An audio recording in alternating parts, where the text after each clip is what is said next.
Yo, dog, Kenny Boucher here. Next Level Painting, hitting you up on the literal best of all days, coming to you from the Beats Lab in Hollywood, California. We're doing it again. Pins and primer. We're going to be doing something a little different today. I got this amazing model from Mantic King's Award from a faithful February promotion. And we're going to be painting this guy live on Twitch. But today, I'm going to show you some prep. We're going to pin this OG Angelic Night Duder. We're going to pin these super heavy metal wings to his body. I'm going to show you a couple of tricks that I like to use here in the Beats Lab. And then we're going to prime them. I'm going to show you some of my techniques. So we're going to lay it all out, do some dry fitting, make sure we understand how these things line up, the angles, just kind of observe, you know what I mean? Like, it's just keep an eye on it. Now I'm going to use a small little pin vise right here. It's like the smallest bit they come with. And I'm just going to start drilling a hole. Right, sometimes you might have to pilot the hole with like a, X-Acto blade or something, but I'm using a really small one. That's usually get the job done.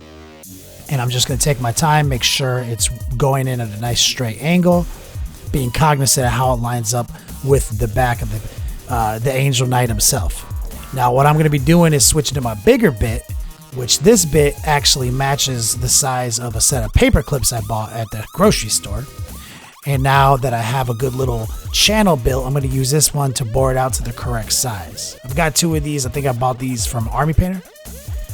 And I just use them. I mean, you don't need to, but like I find it highly convenient to have two.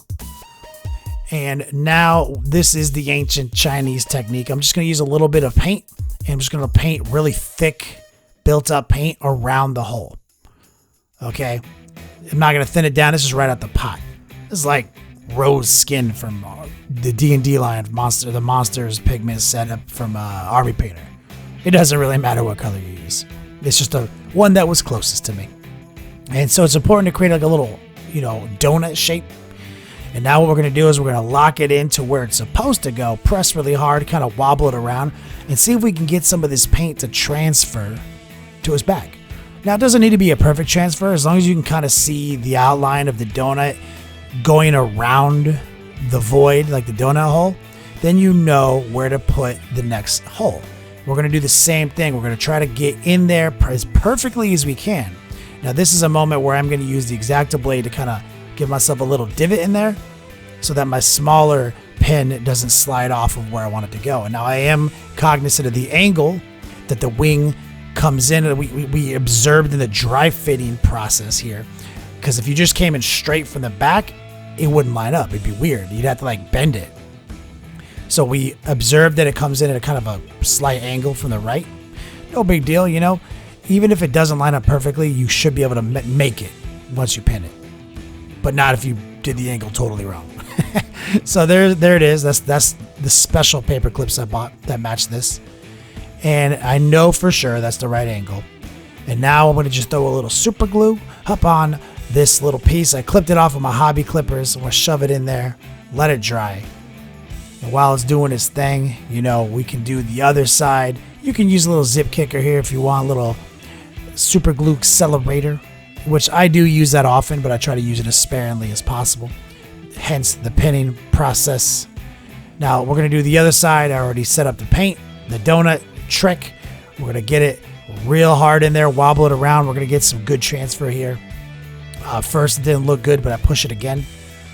Give myself a little bit more pressure, a little light, gentle back pressure. And now we're going to go in again. Same exact protocol. Just take your time. Make sure you get the angle as correct as you can. Just, be active, be present in the process. Don't go to autopilot while you're trying to get these angles correct. And you'll discover it's not that hard to hand drill out pewter. Like I thought I might need to pull out the old drill, but I didn't. It's pretty simple. Now we're switching to the big bit. Gonna bore out the hole. We want a little bit more length and girth for this pin. So a little bit of dry fitting again, making sure our angles line up, and look at that. That's not as flawless. This side is a little off, but you can push it in and kind of just force the pin to bend to the new angle as long as it's only a slight degree or two off, So that's going to work just fine in my experience. All right, let's get them pinned to this base they provide. because a big ass pewter model like this is going to break right off of his base. Now I'm going to use a little bit of a sanding tool here. That's a file from Army Painter. Just want to make sure his foot's totally flat and also has a little texture to it. That'll also help the super glue adhere to another surface. So we're just going to use the smallest pin I have, which actually coincidentally matches this other set of paper clips I bought from the grocery store. So both my bits match 2 different sizes of paper clips. Look at that shit. So we're just going to keep the little skinny one in there. I'm going to throw a little glue kind of right on top of it, just build it up. Going to play with the base, get a little hole cut right through that MDF, and we're going to just glue them up. Glue them the fuck up. Tons of it. Don't want them snapping off this base. We're going to go old school here. Boom, right here. You know, you could use a little accelerator here, whatever. That's totally fine. He's got a good pin. But remember, if you use any accelerator or zip kicker or whatever it's called, use as little as you could possibly get away with to get it to hold firm without you having to push it down with your fingers anymore. So I'm going to pile up some super glue on this wing. I shoved it on there. I noticed where it was squirting and moving around, and like there was little gaps that didn't have glue, and so I took it off, put a little bit more glue. I'm watching it fill the gaps. You know, a lot of times people refer to super glue as gap filler. It is capable of that task. So same deal. I noticed there's another little gap right here up against the back of his shoulder plate. And now we should have enough glue to fill all the gaps. And this is a situation where I would put a little drop of accelerator here. I don't spray it on all crazy. I just take the stem out of the pot and I just put a little drop in one little spot. It's exactly enough to hold it there. Now the super glue is going to dry naturally. We're going to go through the same process on the other wing. Pile up some glue. Okay, not enough. It's always better to go with a little bit of glue and then build your way up, especially with pewter where it does not stick at all. So there he goes. It's pinned with really thick gauge paper clips, real good girth and reasonable length. He's looking pretty solid. We got him all built up. But hey, I'm going to show you more in this video than just how to do some pinning. We got to do some painting. So we're going to get some of that old Vallejo surface primer. That's the ghost gray, little airbrush thinner. This is the only time you'll really catch me using thinner over flow improver. We're going to just put some in the pot. We're going to get it mixed in with the ghost gray. I like to make it pretty thin at first, and then I'll add more ghost gray back into it to thicken it back up, because I do want a pretty good polyurethane bond here. Now the thinner won't really break the bond, but you know, it's just habit. I just assume that like basically the thickest you can possibly get away with is better.